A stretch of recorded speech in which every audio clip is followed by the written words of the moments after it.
Les prometí filmar pensando en ellos y en otros que no pueden estar. Pero de muchas maneras sentimos que Dios puede trabajar en nosotros y esa es la propuesta para estos tiempos. Así que quería pedir una oración, le pedí a Daniel que nos guíe en oración para que Dios te use.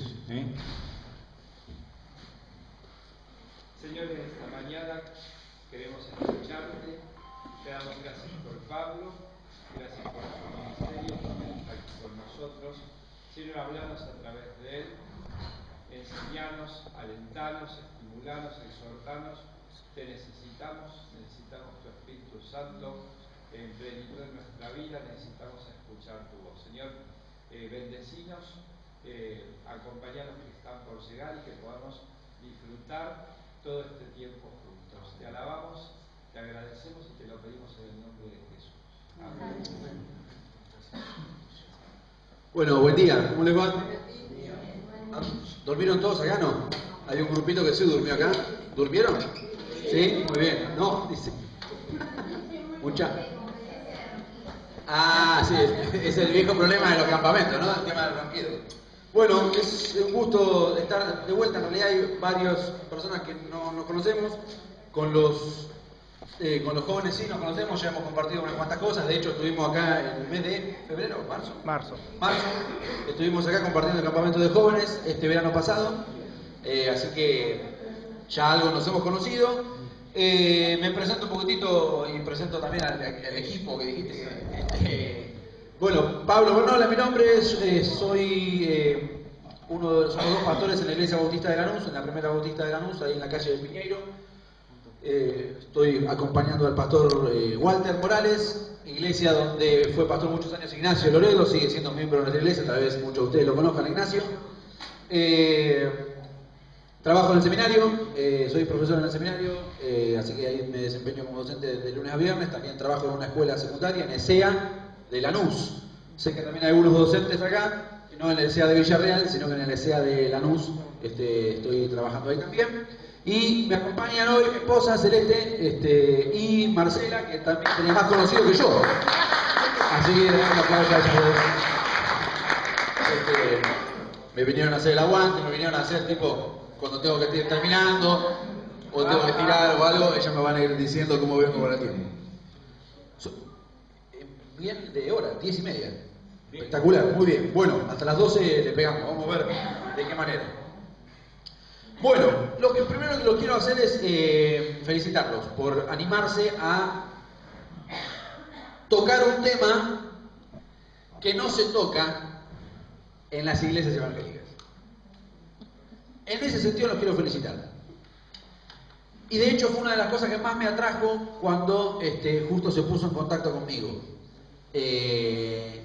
Porque es un tema que a mí me interesa mucho, que hace varios años me viene haciendo ruido en la cabeza. Es un tema en el cual vengo trabajando en mi vida personal, en mi vida familiar y sobre todo, vieron que uno tiene como ciertos temas de preferencia y uno se pone a preguntar ¿y por qué uno prefiere ciertos temas sobre otros? Y muchas veces, creo yo, tiene que ver con las experiencias que uno tuvo que vivir, o personales o teniendo que acompañar a otros. Y yo siempre cuento que en mi primer ministerio que tuve como pastor, en la primera iglesia que estuve como pastor solo ahí en Valentín Alsina, no sé si alguno conoce la iglesia bautista de Valentín Alsina, ahí en la calle Warnes, una iglesia chiquita, pero ya tiene varios años. Tuvimos que atravesar muchas dificultades. Yo siempre digo en chiste que en Alsina tuvimos más velatorio que bautismo. Compensamos la lista de miembros, teníamos personas que se convertían, se bautizaban, pero también teníamos personas que se iban. Y no es que se iban de la iglesia enojados, sino que se iban con el Señor. Y realmente fue una prueba muy difícil. Yo era más joven que ahora, no es que era joven, era más joven que ahora.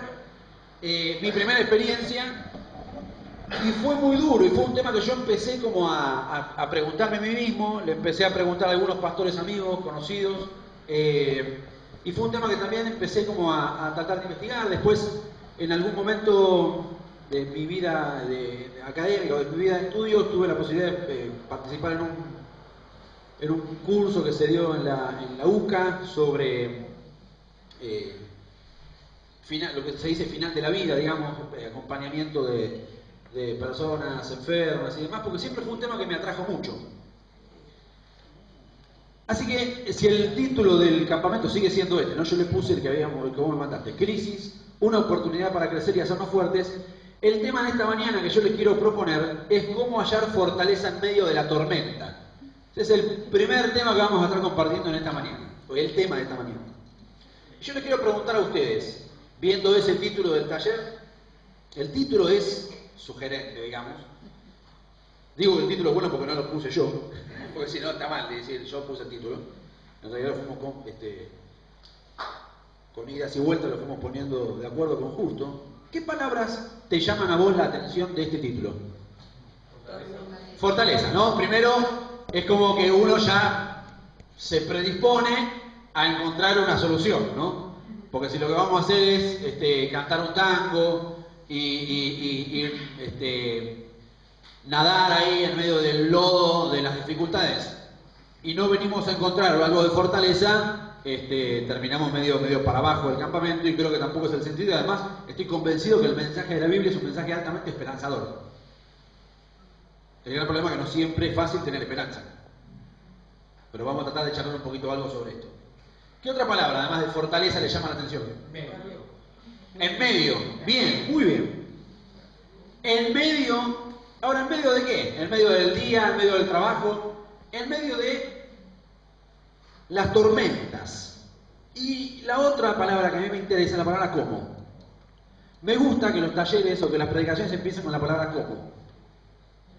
Que la predicación no se llame fortaleza o fortaleza en el sufrimiento, sino cómo hallarla. Porque la idea es que vos y yo podamos irnos por lo menos con algunas ideas concretas, si es que se puede, de cómo. Porque la gran pregunta a veces no es qué, porque los qué los tenemos más o menos respondidos, los que tenemos algunos años de creyente. Algunos qué de la Biblia, del contenido de qué es lo que la Biblia dice, más o menos, y digo más o menos porque ahora vamos a hacer un pequeño recorrido, más o menos lo tenemos. El problema es cómo hacemos, cómo se hace. Y el tema de la tormenta, ¿no? ¿Qué tipo de tormenta podemos atravesar? Justo me contaba algo por mail de un poco lo que compartió recién. Me compartía que han tenido un año de bastantes dificultades, pero hay distintas tormentas en la vida, ¿no? Hay distintos momentos, digamos, usamos la metáfora de la tormenta, es una metáfora bíblica. Usted sabe que la idea de la tormenta es una idea que aparece muchas, como figura, como metáfora, aparece muchas veces en la Biblia, para hablar de los momentos de dificultad. Siempre que usted se encuentre con algún texto en la Biblia que hable de la tormenta, siempre se puede aplicar a algún momento de prueba o de dificultad, porque es una metáfora aplicable en ese sentido. Hay distintos tipos de tormentas o de dificultades.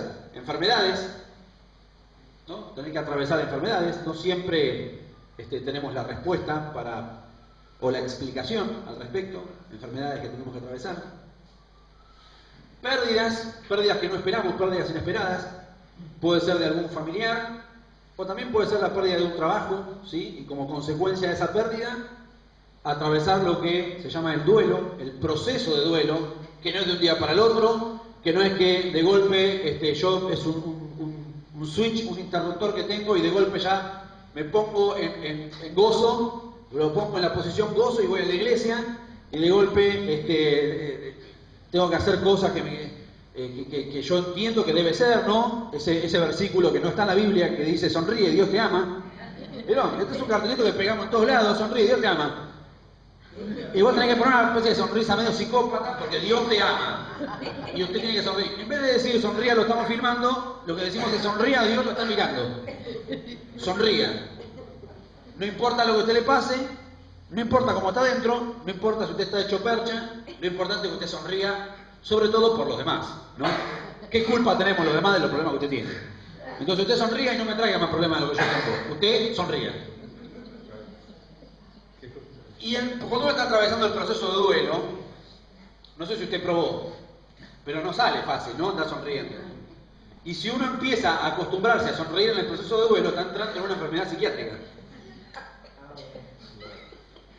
Si uno de golpe está atravesando el momento de mayor dificultad en el duelo y vive sonriendo, yo creo que este tipo de temas tenemos que meterle un poquitito, es como, hay que meterle un poquito de humor, ¿no? Porque son temas difíciles.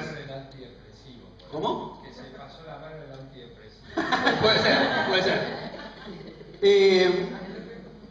Pérdidas, violencia. A veces podemos sufrir violencia. Violencia de distintos tipos.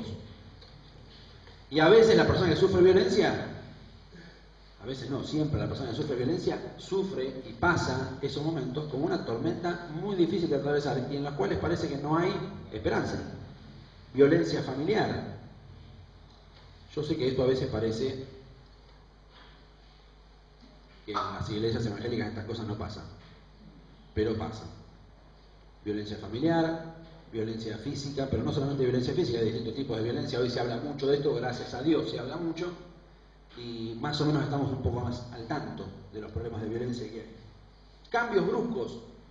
Hay cambios en la vida que uno no busca, o tal vez sí busca, pero son mucho más bruscos de lo que uno pensaba que podía llegar a ser. Y esos cambios también traen como consecuencia estar como medio perdido, o que ese cambio uno lo dejó medio mal parado. ¿Los creyentes atravesamos dificultades? Sin duda, ¿no? ¿Estamos todos de acuerdo con eso? Sí. ¿Hacemos una asamblea?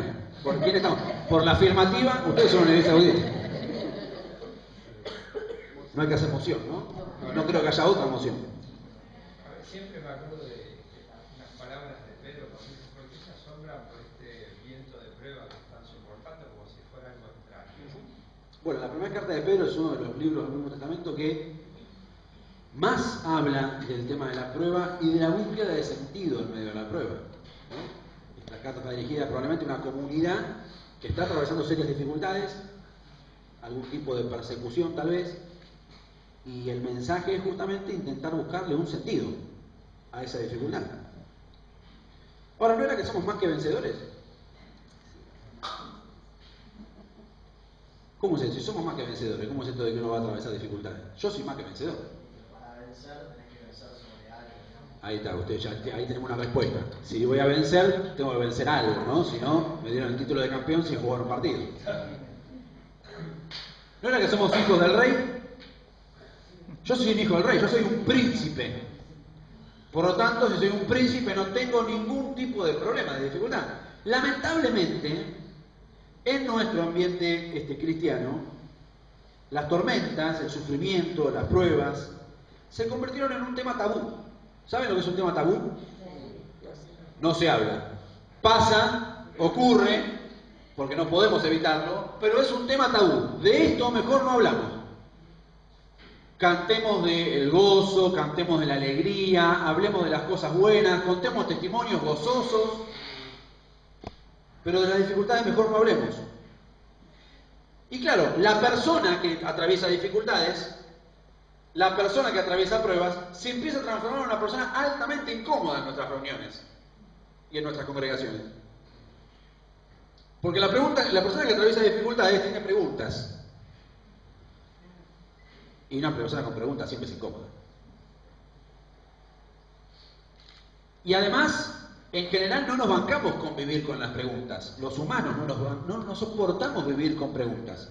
Nosotros queremos tener todas las respuestas. Para todo. Y ni hablar los evangélicos, que a veces también somos bastante de encontrar la respuesta a todo, aún lo que no tiene respuesta. Nosotros queremos salir en defensa de Dios y ser el abogado de Dios y tener que darle respuesta a la gente de cosas que tal vez Dios ni siquiera dio respuesta todavía. La persona con preguntas es una persona incómoda. Y en el ambiente evangélico, por lo tanto, de las pruebas y las dificultades, no se habla. Y enfatizamos en otra cosa que Dios también hace, porque si las dificultades son parte de nuestra vida, también hay algo que es parte de nuestra vida porque Dios lo hace, que son milagros. Dios hace milagros, ¿no? O sea, Dios sigue siendo el mismo Dios de la Biblia. Dios hace milagros. Y estamos de acuerdo que sigue haciendo milagros. La gran pregunta es ¿por qué no lo hace conmigo? Cuando uno está atravesando una dificultad, uno no se pregunta, capaz que se le terminó el poder, ¿no? Se le fueron los superpoderes a Dios, pensando en los superhéroes del campamento de jóvenes, ¿no? Le robaron los superpoderes a Dios, entonces ya no tiene, ya está, no es el mismo Dios de la Biblia, es un Dios medio devaluado, que hace lo que puede, ya el mundo se puso mucho más complejo, se le fue de las manos y ya no puede hacer más nada. Uno no se pregunta eso, uno dice, Dios sigue siendo el mismo, uno sigue creyendo que Dios hace milagros, pero la pregunta es ¿por qué no los hace conmigo? Tal vez habría que pensar, a mí me gusta empezar a pensar en estas cuestiones, sobre qué es lo que entendemos por milagro. Animémonos a pensar un ratito, a ver. Hagamos un intento de definición juntos de qué es un milagro. ¿A qué llamamos milagro? Algo sobrenatural, dice acá. Bien, sobrenatural, digamos, que no tiene que ver con lo normal, con la naturaleza. Con las leyes de la naturaleza. Muy bien. ¿Qué más? Concreta algo que nosotros no podemos hacerlo, pero sí esperamos en Él, que solo Él puede hacer. Bien. El milagro es algo concreto que solamente Dios puede hacer y que nosotros no. Muy bien. ¿Qué más? No sigue las reglas de la lógica. Bien. ¿Qué más? Es una solución a un problema. Muy bien. ¿Algo más? ¿Alguien más quiere? Es incomprensible. Muchas veces incomprensible. Muy bien. Muy bien. Muestra el poder de Dios. Es una muestra del poder de Dios. Muy bien. Muy bien. Bien, es la intervención de Dios. Ahí me gustó. Ahí apareció la teóloga. Me gustó. La intervención de Dios conforme a su voluntad y no la nuestra, porque no nos olvidemos que de las dos partes Dios es Él. ¿No? Es importante que cada tanto los evangélicos lo recordemos. Muy bien. Solo Dios puede hacer milagros, sí. Bueno, no sé si siempre se da tan por sentado, pero debería. Muy bien. Yo me anoté acá una posible definición. Es un obrar sobrenatural de Dios al cambiar el curso de algo esperable. Uno espera que pase algo por, digamos, la lógica, como dijo usted, la naturaleza, pero Dios cambia el curso de eso. Hay una intervención sobrenatural. ¿Qué dice el diccionario sobre qué es un milagro? ¿Cómo define la Real Academia, que parece que nos define todas las cuestiones? Pero que cambian cada tanto, ¿viste? Cada tanto se actualizan los diccionarios. Pero bueno, hoy la Real Academia dice que milagro es un hecho no explicable por las leyes naturales. No sé si usted trabaja para la Real Academia, pero... Muy bien, entero. Hecho no explicable por las leyes naturales y que se atribuye a la intervención sobrenatural de origen divino. Más o menos tenemos una idea de qué es un milagro. Ahora, yo me pregunto, ¿con qué frecuencia ocurren los milagros? Todos los días, dice acá. Muy bien. ¿Alguien tiene otra respuesta? En una situación donde sea muy simple, no nos damos cuenta, ¿por qué pude hacer esto si no lo había pensado? Bien, a ver, desde este punto de vista, cuando yo digo, yo me levanto a la mañana y puedo salir a mi trabajo o a mi lugar de estudio, yo puedo ver en eso un milagro de Dios porque es una intervención sobrenatural en mi vida cotidiana. ¿Estamos de acuerdo? Eso es un milagro. Ahora, lo que estábamos hablando recién no era esto que estamos diciendo ahora. Cuando hicimos en realidad, cuando en general hablamos de milagro, hablamos, por ejemplo, de un enfermo que se sana. Claro, bueno, pero me parece a mí que en la definición de milagro está la idea de algo extraordinario. Si yo me levanto todos los días para ir a trabajar de lunes a viernes, yo pierdo la idea de que eso es un milagro, porque no veo en eso lo sobrenatural de Dios, tal vez por una cuestión mía, tal vez porque no tengo esa sensibilidad espiritual para poder darle gracias a Dios por esa intervención de que Dios me dio un día más de vida. Porque el hábito también hace. El hábito, uno está acostumbrado a hacerlo. Ahora, estos milagros de extraordinarios, llamémoslo así, estas intervenciones de Dios de manera milagrosa, me parece a mí que estamos de acuerdo que no ocurren todos los días, ¿no? No los vemos. No los vemos todos los días. Ahora, a ver. Bien, un enfermo que se sana. Pero sí, puede ser también, Bien. obviamente, pero no me refiero a eso, sino que me refiero a cosas que tal vez lo natural es que nos hubieran sucedido y no nos sucedieron. Bien. Está bien, vos hablás de la situación de milagro por algo, no algo que pasa, sino algo que no me pasa. Ok, bien, bien, bien. ¿Qué más? Me gusta el concepto de señales Ajá. cuando habla de milagros, porque está, A ver. el tema de las señales está indicando, digamos, que la presencia del reino de Dios en la tierra, es decir, son indicativas. Entonces, quizá nosotros siempre pensamos en el milagro como se abrió el mar muerto, resucitó un muerto, se curó un enfermo de cáncer terminal, pero hay intervenciones de Dios, de la presencia de Dios, desde la obra del Espíritu Santo, que por ahí no son de ese tenor, pero que sí, por ejemplo, yo me despierto cada mañana y para mí es un milagro. Bien, bien. Ahora, cuando yo tengo a un hijo enfermo de una enfermedad terminal, yo le doy gracias a Dios por levantarme todos los días a la mañana, pero voy a pedirle a Dios que sane a mi hijo. Vas a pedirle a Dios ese milagro. Exactamente. Específicamente. Sí. O sea, es otra clase de milagro. Y está bien hacerlo, ¿no? Claro, pero digo, no significa, como decían los chicos, que lo otro no lo haya, sea. Claro. Bien, bien. Nosotros no seamos conscientes de lo otro.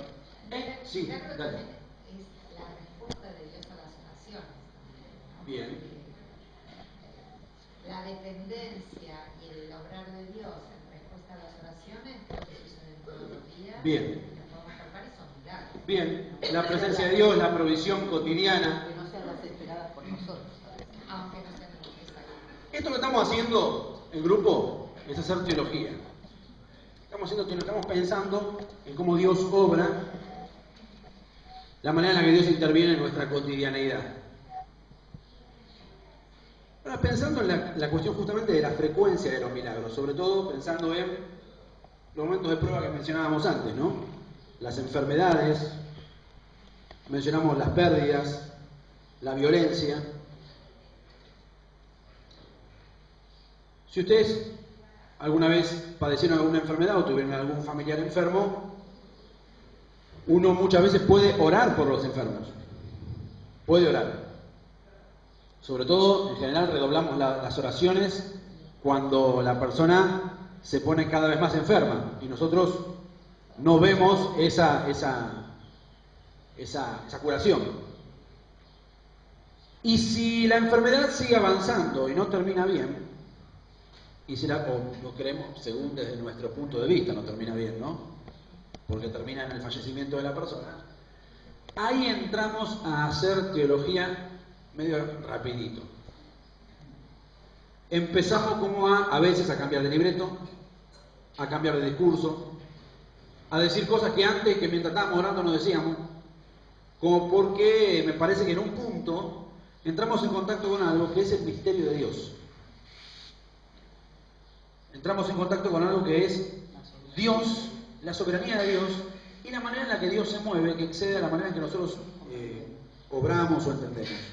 Ahora, yo creo que en el punto de vista de esto de lo sobrenatural o de lo extraordinario, no me acuerdo quién dijo la idea de lo extraordinario, vos dijiste lo extraordinario, vos dijiste, bueno, alguien de acá dijo la palabra extraordinario.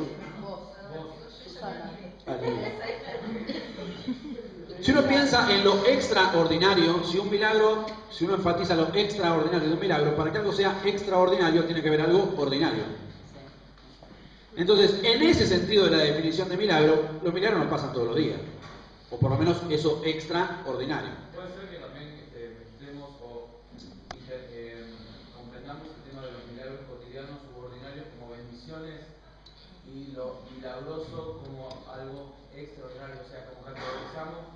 Sí. Yo creo que lo que la Biblia llama milagro, cuando dice en los evangelios, por ejemplo, que Jesús iba por las aldeas de la zona de Capernaum y había personas enfermas que se acercaban y él hacía milagros, cuando a veces los evangelistas resumen y dicen, y Jesús hacía milagros y la gente se acercaba y él hacía milagros.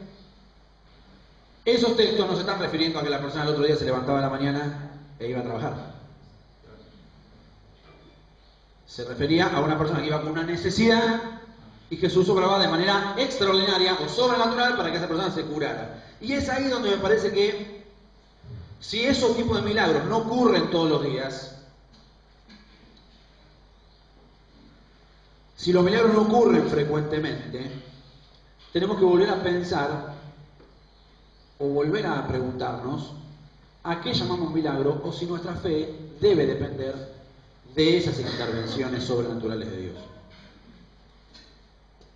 Ahí creo que entramos en un problema teológico y un problema espiritual, pastoral, emocional. Mi fe en Dios, ¿en qué está basada? Es la pregunta que el Satanás le hace a Dios en cuanto a Job.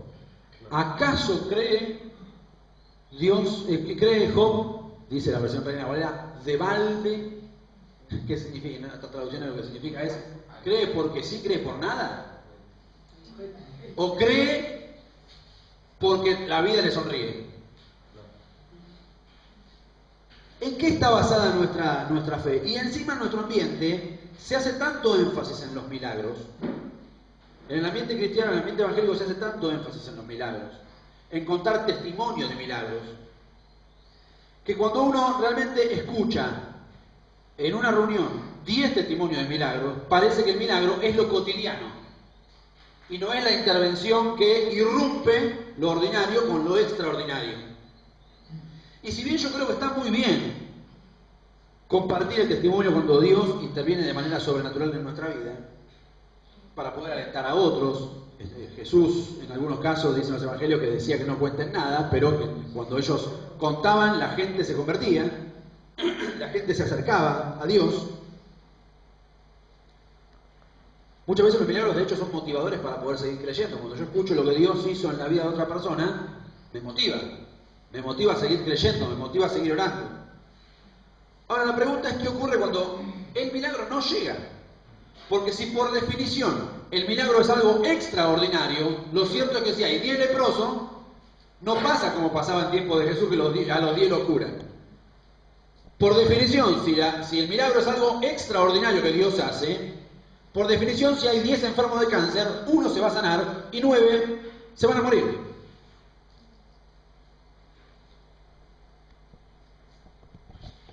¿Me van siguiendo?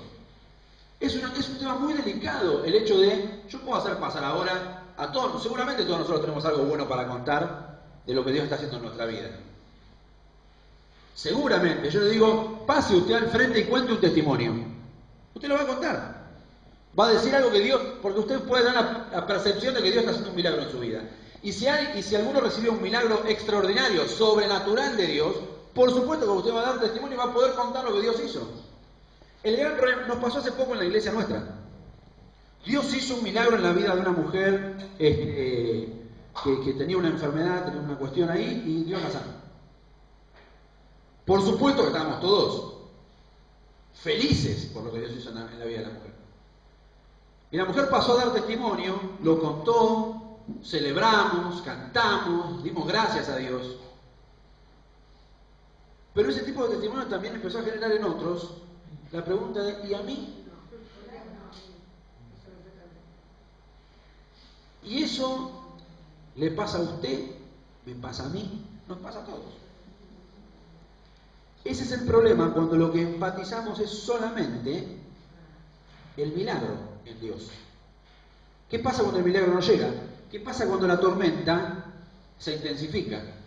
¿Qué pasa cuando estoy orando para que la tormenta se calme y lo que pasa es que llueve más fuerte, hay más viento, cuando la tragedia aparece?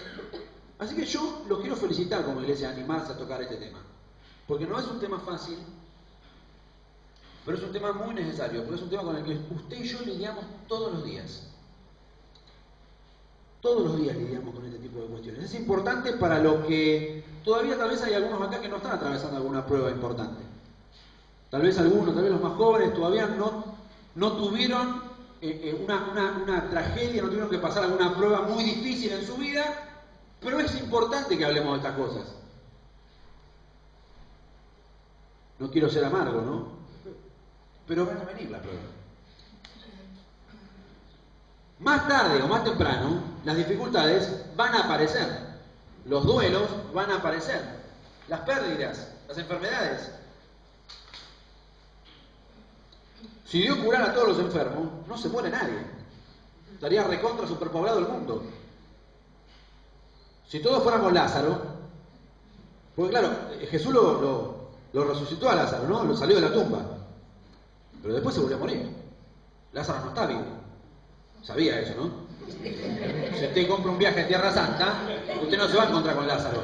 Jesús lo sacó de la tumba, volvió a vivir. Jesús dijo, desenvuélvanlo. Y eso que parecía un capítulo de Walking Dead o de La Momia, Titanes en el Ring, salió de la tumba. La gente se asombró, creyeron, buenísimo. El Evangelio de Juan no te cuenta que años después Lázaro se murió. ¿Por qué? Porque esa señal en Juan anticipa la resurrección de Jesús. Es una anticipación de la victoria de Jesús sobre la muerte. Pero no quiere decir que todas las personas que se mueran vayan a salir de la tumba. O por lo menos no en esta vida. Tal vez sí como anticipo de la resurrección final. Así que es importante como prevención. Esto es una especie de vacuna. Para aquellos que todavía tal vez no están atravesando dificultades, pero esas dificultades vengan. Es importante para aquellos que hoy están atravesando alguna dificultad.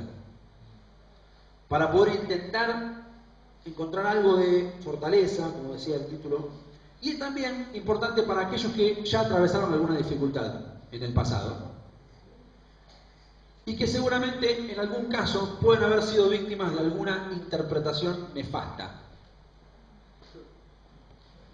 Porque cuando usted atraviesa una dificultad, aparecen los intérpretes, los comentaristas, que a usted le van a decir por qué pasó lo que le pasó. Entonces yo creo que para todos es importante que podamos tener un tiempo, porque no es un tema difícil de encarar, ni es un tema en el que se puedan dar respuestas simplistas. Lamentablemente muchas veces argumentamos, lo dice la Biblia. Parece que como que esa frase, ya está. Si alguien te dice, lo dice la Biblia, vos no podés discutir más. Porque si la Biblia lo dice, debe ser así. Porque encima además la palabra de Dios se presenta como un arma muy poderosa. La Biblia se presenta, la Biblia dice en Hebreos 6:4, ¿se acuerdan? La palabra de Dios es viva y eficaz y más cortante que una espada de 2 filos. Es capaz de dar vida a la palabra. Pero también como un arma, si la usamos mal, puede matar.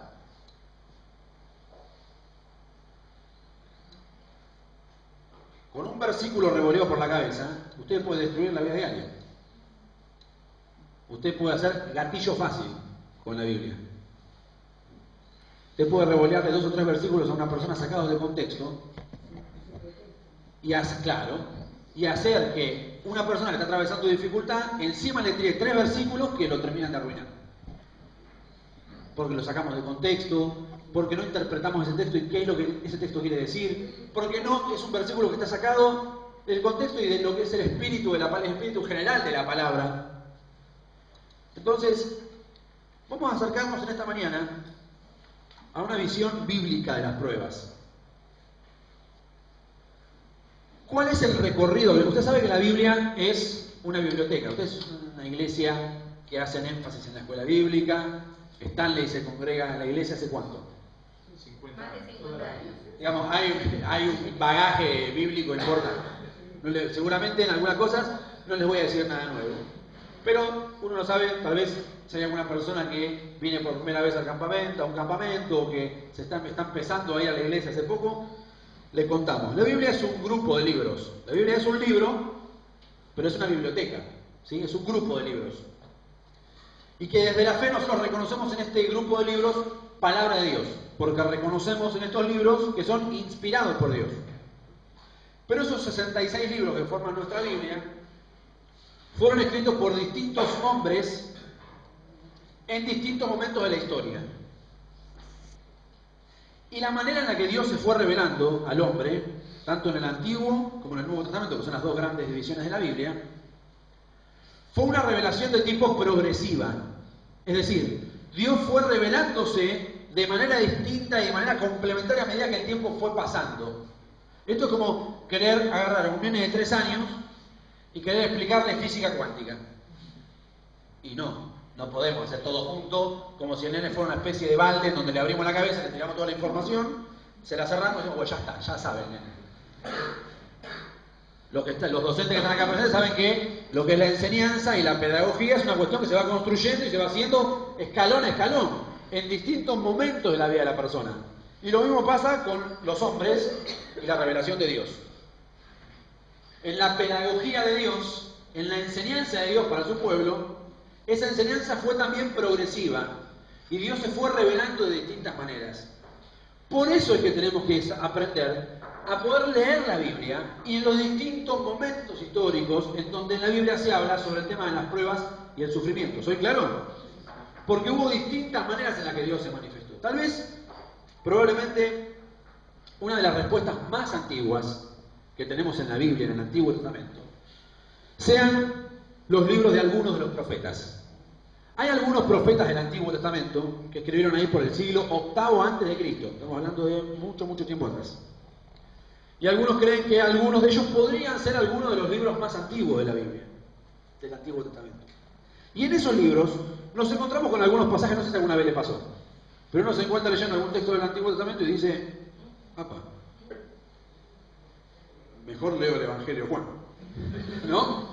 Porque hay algunos textos del Antiguo Testamento que presentan una dificultad para desde nuestra fe cristiana. Hay textos que muestran también el contexto en el que se escribieron. Los profetas, la respuesta que dan al sufrimiento, los profetas, en muchos casos, sobre todo los profetas más antiguos, es que el sufrimiento es consecuencia del pecado del hombre. Y algunos dicen explícitamente que si la persona sufre es por una intervención directa de Dios.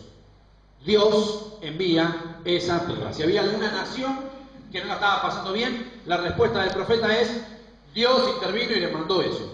Si Israel no la estaba pasando bien, es Dios intervino y les mandó eso como consecuencia de su corazón duro y su pecado. Los profetas, miren este texto. Esto es Amós, capítulo 3. ¿Se acuerdan del profeta Amós? Hay uno de los profetas menores ahí al final del Antiguo Testamento, un libro no muy extenso. Se llaman profetas menores por la extensión, no por la calidad. A veces, los profetas menores lo vamos a leer, los profetas menores leemos Isaías. Leemos los profetas menores porque son palabras de Dios igual que Isaías. Amós capítulo 3, una serie de preguntas retóricas que hace el profeta. ¿Pueden dos caminar juntos sin antes ponerse de acuerdo? Este es un versículo que lo predicamos en los casamientos, ¿no? ¿Ruge el león en la espesura sin tener presa alguna? ¿Gruñe el leoncillo en su guarida sin haber atrapado nada? ¿Cae el pájaro en la trampa sin que haya carnada? ¿Salta del suelo la trampa sin haber atrapado nada? ¿Se toca la trompeta en la ciudad sin que el pueblo se alarme? Y la última, la más importante. ¿Ocurrirá en la ciudad alguna desgracia que el Señor nos haya provocado? Todas las preguntas son preguntas retóricas que se contestan con un no.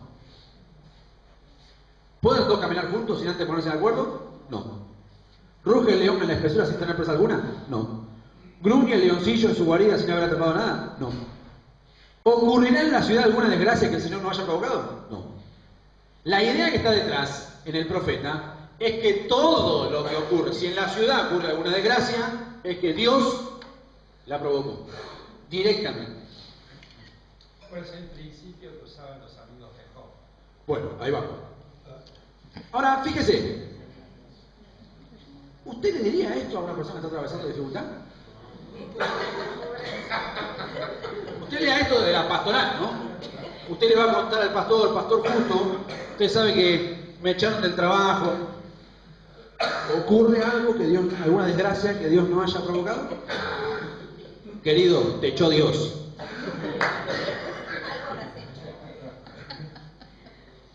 Esta idea que es, yo sé que justo no lo hace.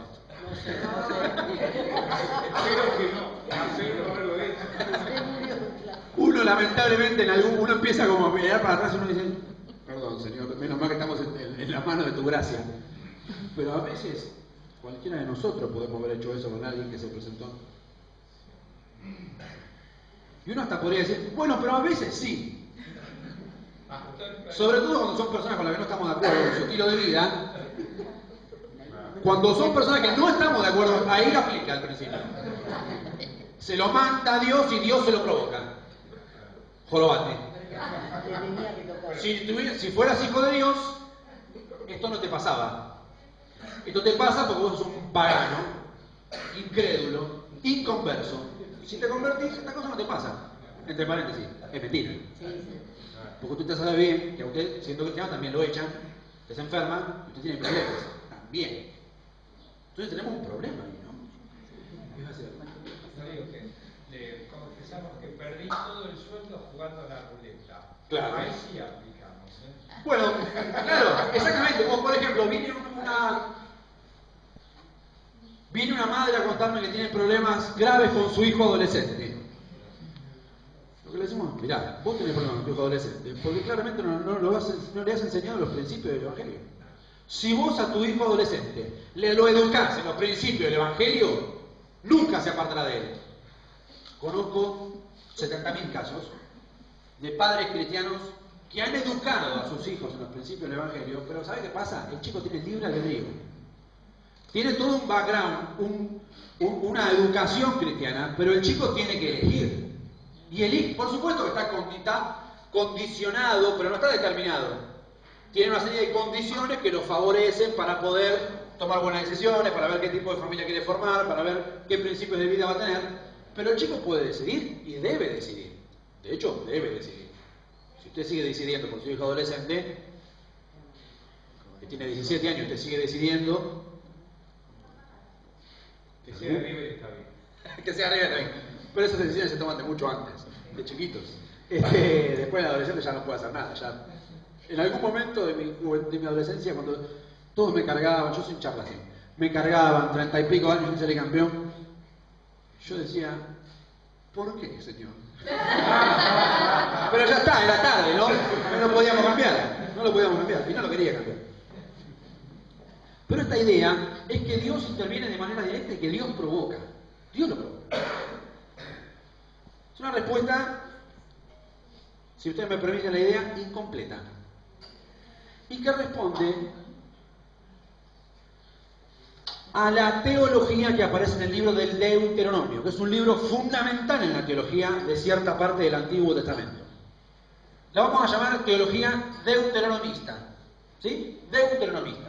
La teología deuteronomista que aparece en Deuteronomio, como su nombre lo indica, pero que aparece en infinidad de libros del Antiguo Testamento, lo que dice es que si vos obedeces a Dios, ¿qué pasa? Te va bien, Dios te bendice. Pero que si vos desobedeces a Dios, ¿qué pasa? Dios te maldice. Dios te maldice, no que te va mal.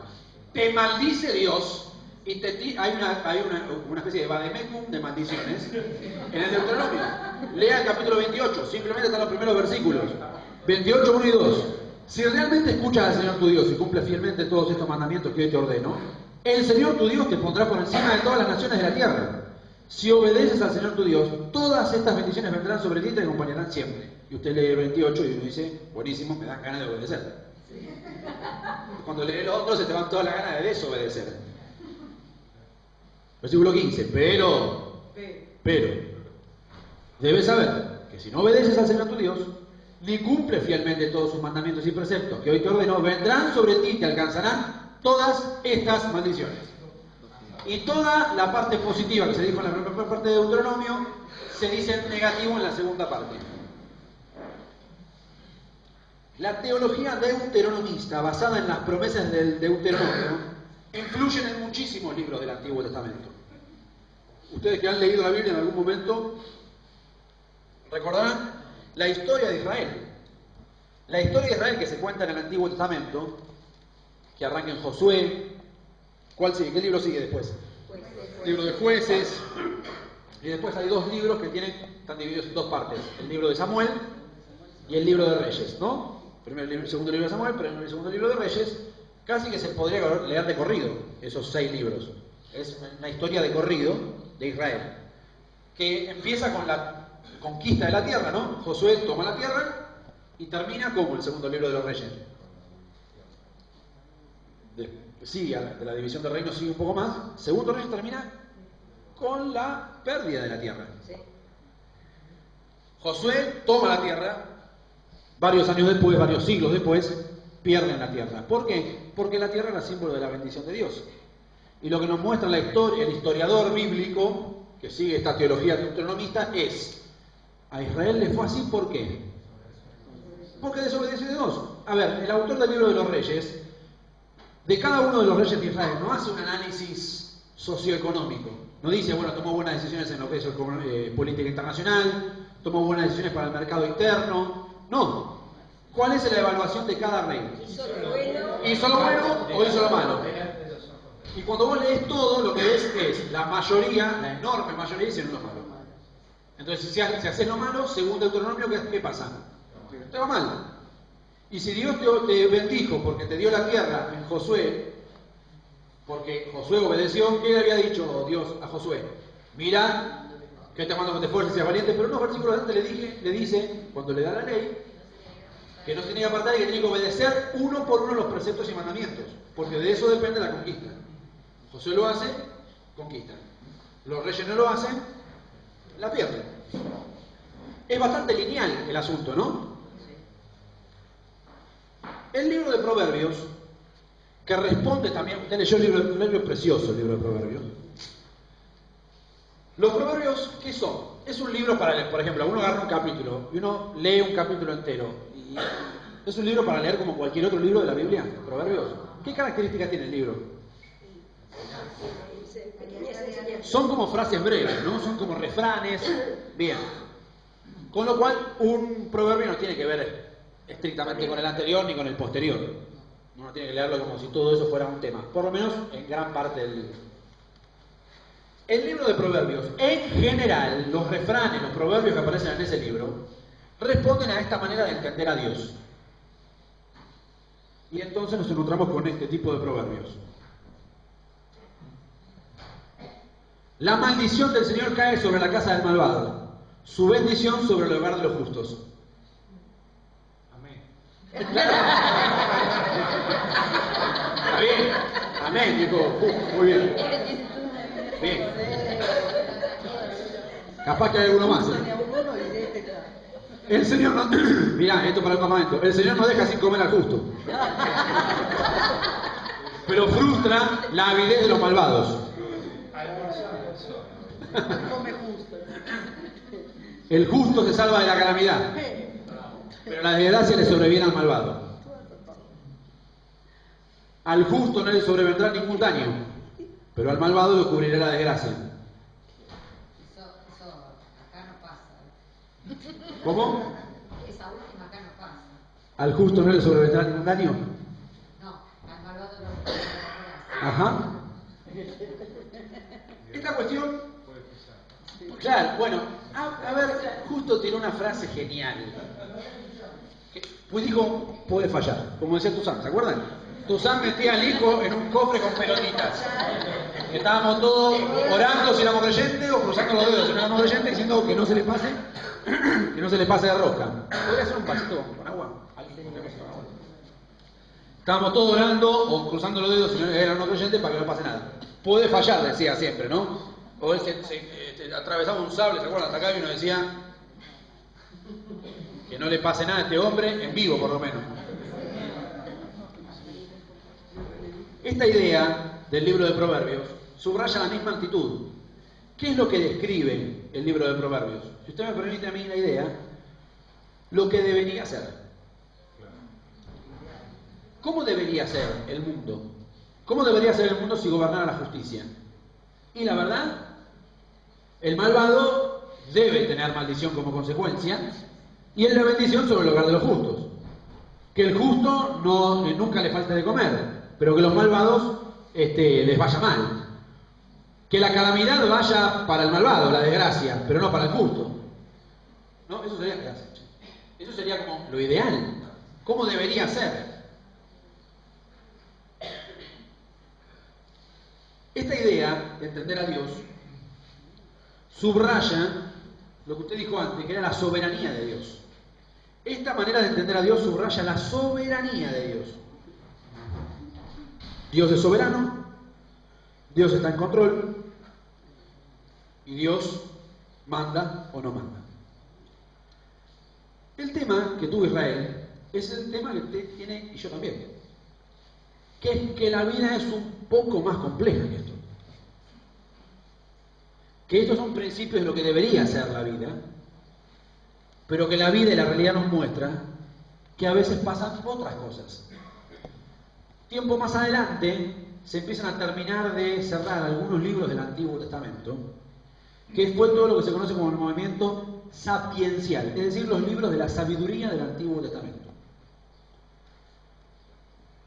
hay 3 libros de sabiduría. Uno es el libro de Proverbios, ¿sí? Que es, responde a esta manera de entender a Dios. Pero hay 2 libros, que son el libro de Job, del cual vamos a hablar esta tarde, y de Eclesiastés, que son de los libros más complejos de interpretar de la Biblia entera.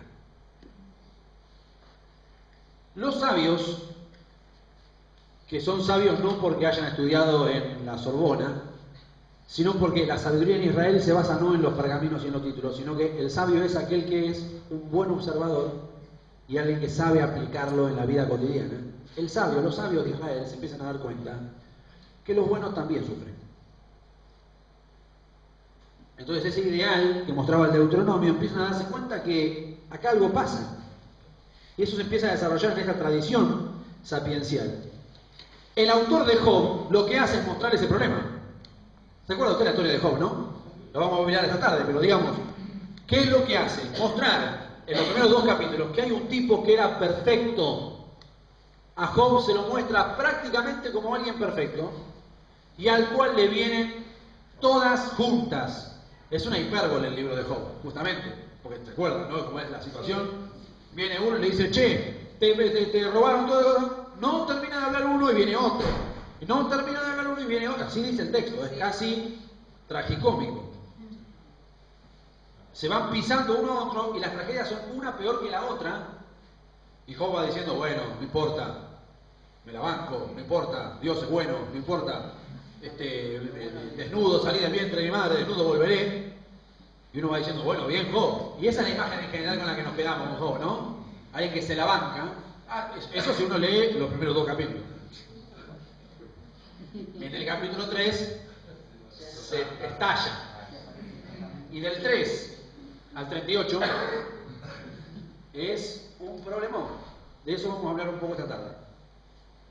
Pero el libro de Job cuestiona esta idea tradicional de la prueba. Cuenta la historia de un inocente que sufre. ¿Cómo es eso? Si los justos no sufren. Pero cuenta esa historia. Es una respuesta al libro de Deuteronomio y un pequeño avance. Job se da la oportunidad de quejarse delante de Dios.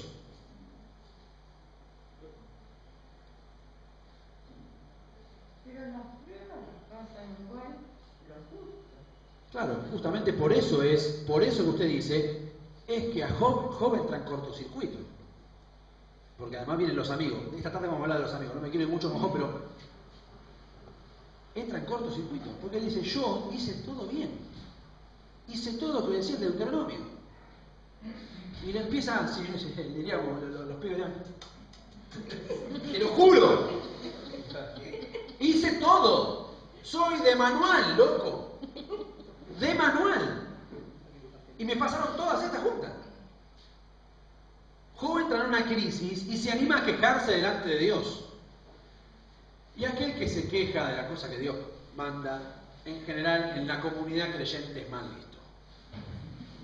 El quejoso o el que se queja con Dios le decimos, sonríe, Dios te ama. No te quejes, Dios es bueno, no te quejes, cállate la boca, porque en el fondo nos pone incómodo que alguien se queje de Dios. Tiene un propósito. Claro, Dios tiene un propósito. No, pero soy Job, me pasó todo.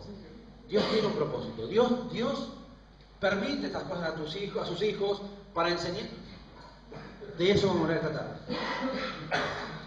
¿Job es paciente o es rebelde? Y es paciente en los 2 primeros capítulos. El libro tiene 42 capítulos. Job se revela en el capítulo 3.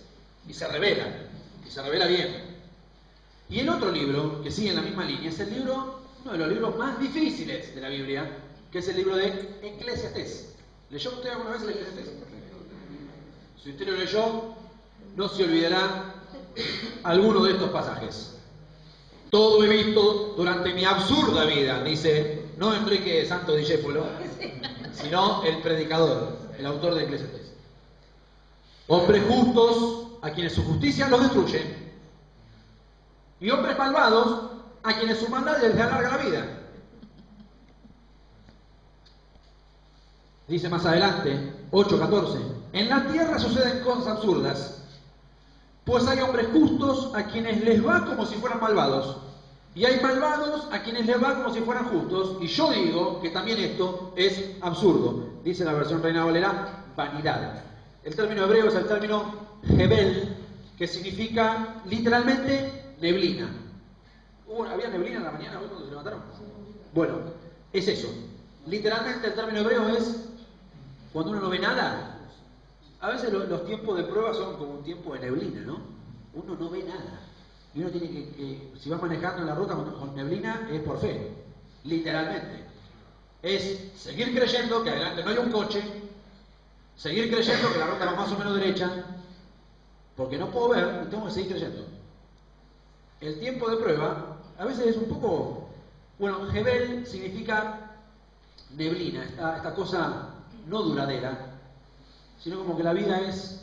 Ahí traduce absurdo, ahí es medio discutible si es absurdo, pero esta cuestión de... es tan pasajera, es tan fugaz, y entra así como en un... Hay pasajes muy pesimistas de la Eclesiastés, muy pesimistas. De hecho, termina diciendo, yo me acuerdo cuando me regalaron mi primera Biblia siendo adolescente, a mi vieja le gustaba leer el Eclesiastés. No sé si entendía de todo, estábamos recién convertidos, pero le había gustado el Eclesiastés. Y entonces yo leía el Eclesiastés. Y yo me acuerdo que tengo marcados en mi primer Biblia versículos que decían: el sentido de la vida es comer, beber y regocijarse. ¿Se acuerdan? En este sentido el predicador lo dice. Pero entonces el sentido de la vida es comer, beber y pasarla bien.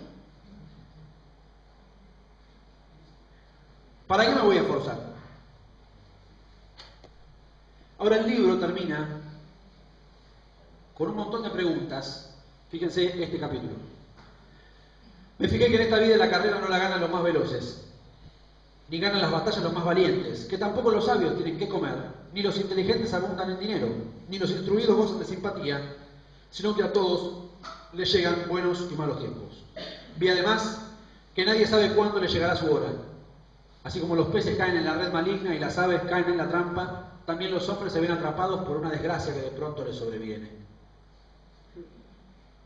Esto también es palabra de Dios. Yo sé que estos textos no se predican en la mayoría de las iglesias evangélicas, pero esto en la misma Biblia que está el Salmo 23, un par de libros más adelante está este texto. Pero el libro termina, yo ahí no lo puse, vamos a mirarlo, con dos versículos. Busque su Biblia, ahí Eclesiastés, capítulo 12. El final de Eclesiastés es como una especie de... A ver, el libro de Eclesiastés es como una especie de grito desesperado.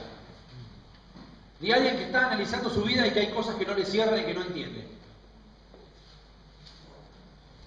Pero lo más interesante para mí del libro es que es alguien que se anima a preguntar, que se anima a quejarse, que se anima a vivir su conflicto de fe frente a Dios, y que lleva su búsqueda y su crisis a Dios.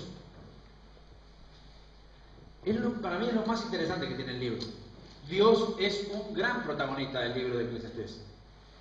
Dice Eclesiastés capítulo 12, los últimos dos versículos, fíjense que es, no por nada lo termina así el libro. Versículo 13, el fin de este asunto es que ya se ha escuchado todo. ¿No? ¿Para qué escribir si ya está? Teme pues a Dios y cumple sus mandamientos. Casi que vuelve al Deuteronomio. Él le termina diciendo, vale la pena obedecer los mandamientos de Dios, aunque tal vez no te vaya bien. Pero sigue valiendo la pena obedecer a Dios. Porque todo esto es todo para el hombre. Esto es todo para el hombre. Pues Dios juzgará toda obra, buena o mala, aún la realizada en secreto. Casi que el autor de Eclesiastés termina de una manera su libro que te deja como medio raro, ¿no? Si uno fue leyendo todo el libro, el final te desconcierta. En esa pedagogía de Dios que venimos hablando, teníamos que llegar al Nuevo Testamento. Nuestra fe es una fe cristiana que entiende y lee el Antiguo Testamento a la luz del Nuevo Testamento, a la luz de las enseñanzas de Jesús. y a la luz de algo que empieza a conocerse, sobre todo en el periodo entre los dos testamentos, que es que la recompensa de Dios siempre vendrá para aquel que decide vivir en obediencia a Dios, vivir amando a Dios. Pero que tal vez esa intervención de Dios no podamos verla en este tiempo. ¿Me van siguiendo? En el Antiguo Testamento todavía no estaba tan clara la idea de la vida después, digámosle así, de la vida después de la muerte. En tiempos del Antiguo Testamento la cosa es bastante compleja. Hay muy pocos textos del Antiguo Testamento que digan palabras muy claras sobre qué pasaría más allá. O sea, esto es todo. Esto en lo que vivimos, acá se define el asunto. Por eso es tan importante la recompensa hoy en la enseñanza del Antiguo Testamento, y es tan terrible la crisis de cuando la recompensa no llega. En el periodo que se da entre los dos testamentos, en el pueblo de Israel se empieza a enseñar y empiezan a darse cuenta, tiene que ver con la revelación de Dios, de que la cosa no se terminaba acá, de que había una recompensa y que a Dios no se le habían ido las cosas de las manos, sino que Dios seguía en control. La idea del libro del Nuevo Testamento es que Dios tiene en todas las cosas la última palabra.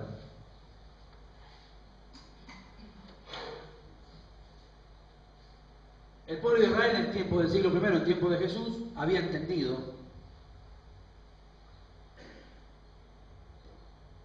que cuando obedecían no siempre llegaba la bendición, que a muchos que desobedecían les venían aparentes bendiciones, o no los maldecía Dios. Y es más, algunos empezaron a dar cuenta que obedeciendo verdaderamente a Dios, no solamente no tenían bendiciones, sino que además por obedecer les iba mal. Por ejemplo, en los tiempos de persecución. No es que capaz que me va mal, no. Si obedeces, firmado que te va a ir mal. Los tiempos de persecución eran así. Es en ese tiempo que Israel empieza a creer, a través de esta revelación de Dios, de que a Dios no se le habían ido las cosas de las manos. Los tiempos de prueba y los tiempos de persecución son los tiempos justos en los que uno empieza a pensar, me parece que a Dios se le fueron las cosas de las manos. Alguien le pateó el tablero a Dios y no se está acordando de mi situación. Si uno levanta los ojos, mira la injusticia que hay en el mundo, el hambre que hay en el mundo, uno está muy acostumbrado a cierto estilo de vida cómodo. Pero cuando uno deja de mirar su ombligo y empieza a mirar un poco alrededor, y empieza a mirar otros países, otras provincias, otros continentes, uno empieza a ver que en el mundo no gobierna la justicia, que hay hambre, que hay chicos que mueren de hambre, que hay chicos que mueren intentando escapar de su país. En ese mundo en el que no gobierna la justicia, es muy difícil pensar en un Dios que está en control. Es en ese punto en el que surge en Israel lo que se conoce como la apocalíptica. Es todo un movimiento de pensamiento y de conocer a Dios, que en el Nuevo Testamento se refleja en el libro de Apocalipsis. El libro de Apocalipsis es un libro que se escribe en tiempo de persecución. Es un libro que se escribe cuando la iglesia está pasándola mal, justamente. Cuando la están persiguiendo y claro, empiezan las preguntas. Pará, estoy obedeciendo, estoy haciendo lo que Jesús nos enseñó y nos va tan mal. El libro de Apocalipsis viene a traer una palabra de esperanza. Por eso la fe cristiana siempre debe ser una palabra de esperanza. Una palabra de esperanza en donde, ¿cómo se lo describe? Cada vez que el libro de Apocalipsis, si fuera una película, ¿alguien estudia cine acá? Si fuera una película, el libro de Apocalipsis sería como que una escena es acá y otra escena es allá, y la cámara va y viene. Cuando la escena está abajo, hay